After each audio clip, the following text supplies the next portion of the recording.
दोस्तों, ये सच्ची कहानी है एक इंसान की जिसने 438 दिन तक दुनिया के सबसे बड़े और खतरनाक समंदर पैसिफिक ओशन में जिंदगी और मौत की जंग लड़ी। इसने वर्ल्ड रिकॉर्ड भी बनाया और 14 महीने के बाद जिंदा वापस भी आया। लेकिन ऐसा क्या हुआ कि उस पर $1 मिलियन का जुर्माना लगाया गया? जानते हैं पूरी कहानी इस वीडियो में। तो चलिए शुरू करते हैं। दोस्तों, दुनिया का सबसे गहरा और बड़ा समुंदर पैसिफिक ओशन है। ये जमीन के 68 मिलियन स्क्वायर किलोमीटर के एरिया पर फैला हुआ है। आपको ये बात जानकर हैरत होगी कि हमारी दुनिया का टोटल लैंड यानी टोटल खुश्क हिस्सा 148 मिलियन स्क्वायर किलोमीटर पर फैला हुआ है। दुनिया का सबसे गहरा हिस्सा जो अब तक इंसानों ने दरियाफ्त किया है, जिसमें गहराई 11,000 मीटर से ज्यादा है, जिसे मेरियाना ट्रेंच कहा जाता है, वो भी पैसिफिक ओशन का ही एक हिस्सा है। ये समंदर कितना बड़ा है, इसका अंदाजा आप इस बात से भी लगा सकते हैं कि चाइल्ड के साहिलों पर पैसिफिक ओशन में अगर जमीन के आर पार सुराख भी किया जाए तो तब भी वो सुराख जमीन के दूसरी तरफ से पैसिफिक ओशन में ही निकलेगा। दुनिया में टोटल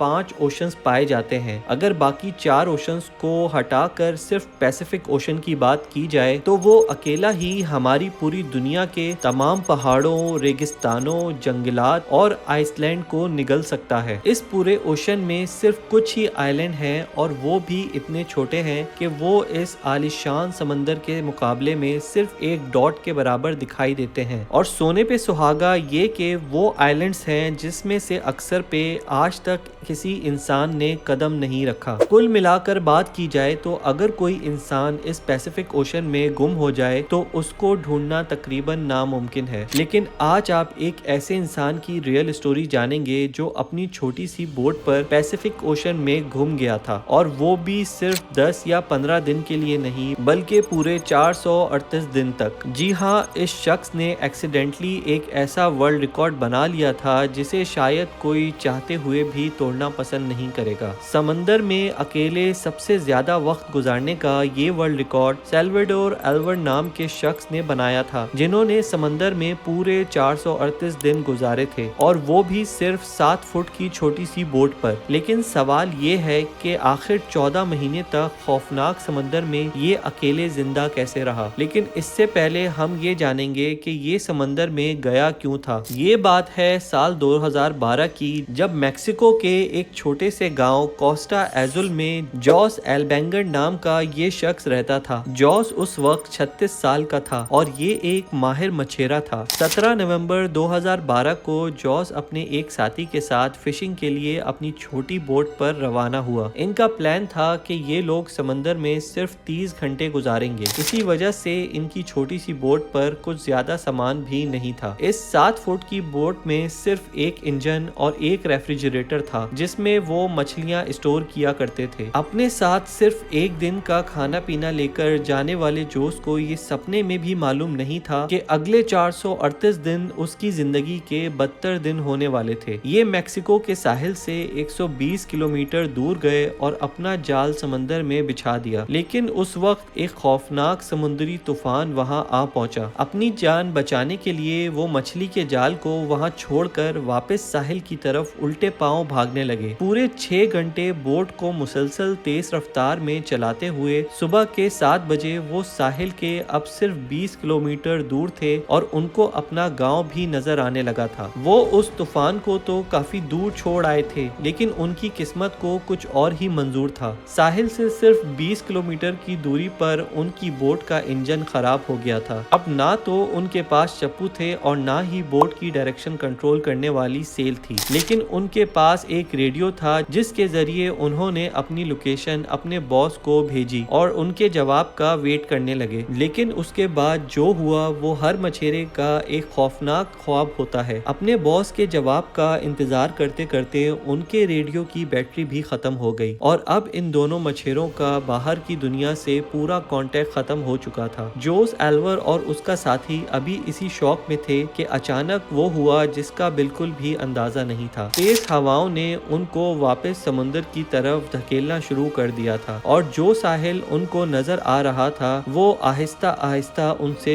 दूर होता जा रहा था। उनके बॉस ने एक सर्च पार्टी भी बनाई और पैसिफिक ओशन में उनको ढूंढा, लेकिन अब बहुत देर हो चुकी थी क्योंकि जैसे जैसे दिन गुजरते जा रहे थे जॉस और उसके साथी का बचना मुश्किल समझा जा रहा था। इस हादसे को अब 5 दिन गुजर चुके थे और हवाओं ने जोस की बोट को साहिल से 450 किलोमीटर दूर धकेल दिया था। वो समंदर के ऐसे हिस्से में पहुंच चुके थे जहां पर हर डायरेक्शन में सिर्फ पानी ही पानी नजर आ रहा था। उनको मालूम था कि उनकी बोट इतनी छोटी है कि उसे दूर से भी स्पॉट नहीं किया जा सकता। ना उनके पास कोई फ्लेयर गन थी और ना ही वो आग जलाकर धुएं से सिग्नल दे सकते थे। यानी जॉस एल्वर और उसके साथी को अच्छी तरह इल्म हो चुका था कि अब उनके बचने के चांसेस 1% से भी कम है। जो खाना पीना वो साथ लाए थे वो पहले ही खत्म हो चुका था, इसलिए पेट भरने के लिए उन्होंने अपने हाथों से ही उन परिंदों को पकड़ना शुरू कर दिया जो उनकी बोट पर आकर बैठते थे या फिर बोट के आसपास मौजूद मछलियों को पकड़कर कच्चा खाने लगे। समंदर का खारा पानी पीने से इंसान की मौत हो सकती है, इसलिए उन्होंने बारिश का पानी समंदर में तैरती प्लास्टिक की बोतल्स में जमा करके पीना शुरू कर दिया। लेकिन जब बारिश कई दिनों तक नहीं होती थी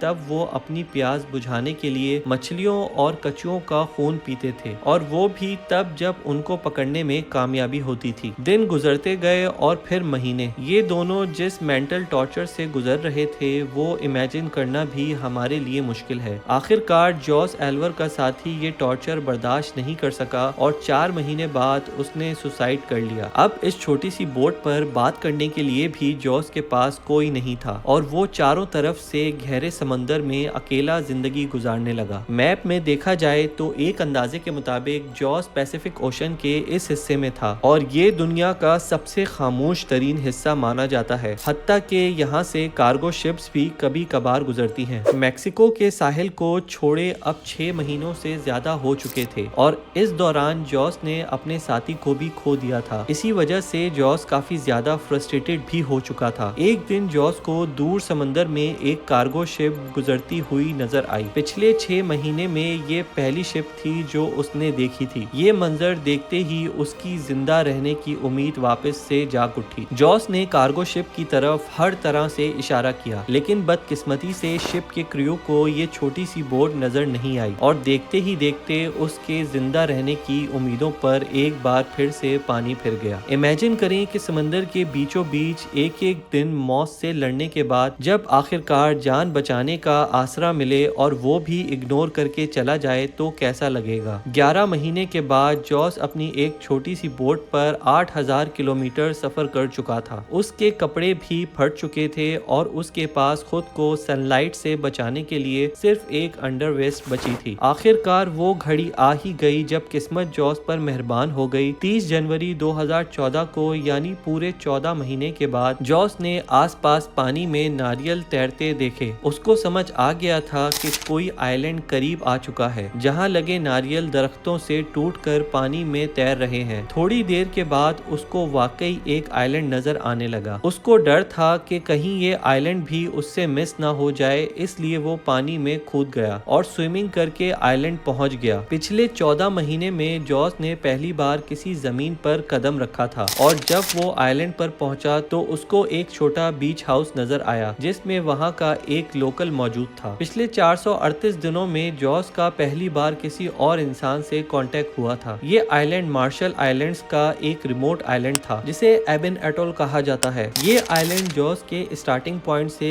11,000 किलोमीटर दूर था। ये भी जॉस की किस्मत थी कि वो समंदर में एक छोटे डॉट आइलैंड के करीब पहुंच गया था, वरना अगर जॉस से ये आइलैंड भी मिस हो जाता तो अगला स्टॉप उसका फिलीपींस में होता जो इस आइलैंड से भी 5000 किलोमीटर मजीद दूर है। वहां से जॉस को वापस अपने घर भेजा गया जहां पहुंचते ही एक और मुसीबत ने उसको घेर लिया। जी हाँ, वापस पहुंचते ही जॉस ने 438 डेज के नाम से एक बुक पब्लिश की, लेकिन जॉस पर अपने साथी को मारने का इल्जाम लगाकर उस पर केस कर दिया गया और उस पर $1 मिलियन का जुर्माना लग गया। वही साथी जिसने जॉस के मुताबिक सुसाइड किया था। तो दोस्तों आज के लिए बस इतना ही। तो मिलते हैं अगले वीडियो में एक नए टॉपिक के साथ।